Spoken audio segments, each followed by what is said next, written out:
Hi everyone, Dr. Maddie here. Today I want to talk to you about the connection between mind, body and soul and how bitterness and resentment leads to illness in the body if it's not healed. It's a scripture teaching about dry bones and the silent weight of bitterness. In Ezekiel 37 verse 3 it says, "Son of man, can these bones live?" There's a place the Spirit shows us from time to time, a valley once full of life, now scattered with dry bones. These bones did not break in battle. They withered slowly over time. Time passed, hope faded, and somewhere along the line, bitterness took root. Now, the slow drying of the soul, if we don't heal that, is bitterness is not loud at first. It slowly whispers in the soul.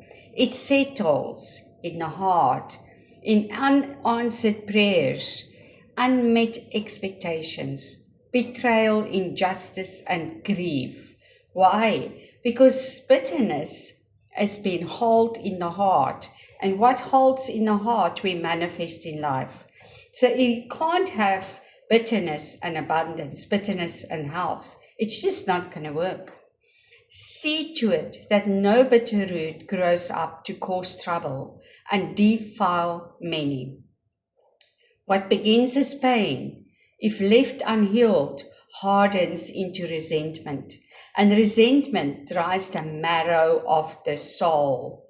The bones remain, the structure remain, the function remain, the appearance remain, but the life within the bones has leaked away.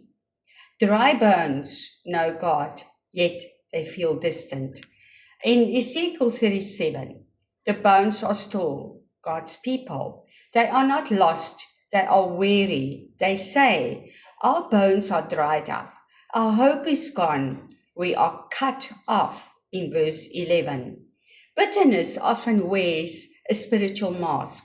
We still pray, we still serve, we still lead, but inside of ourselves, faith feels brittle, joy feels foreign, and love feels costly. Bitterness has such power. Scripture reminds us, a joyful heart is good medicine, but a crushed spirit dries up in the bones. A crushed spirit doesn't come only from trauma. It comes from unresolved pain. When forgiveness is delayed, when grief is unspoken, when anger is justified but never surrender, the inner life slowly dries. Bitterness keeps us anchored to the past while pretending to protect us from future pain. That's why we harden the heart. We don't want to feel that again. In the meantime, when we do not learn the magic of forgiveness and transforming the mind, that bitterness starts to erode the bones. God does not ask the bones to fix themselves. This is holy mercy. God never tells the bones to reassemble on their own. He asks the prophet to prophesy. Prophesy to the bones and said to them, "Dry bones, hear the word of Lord," in verse 4.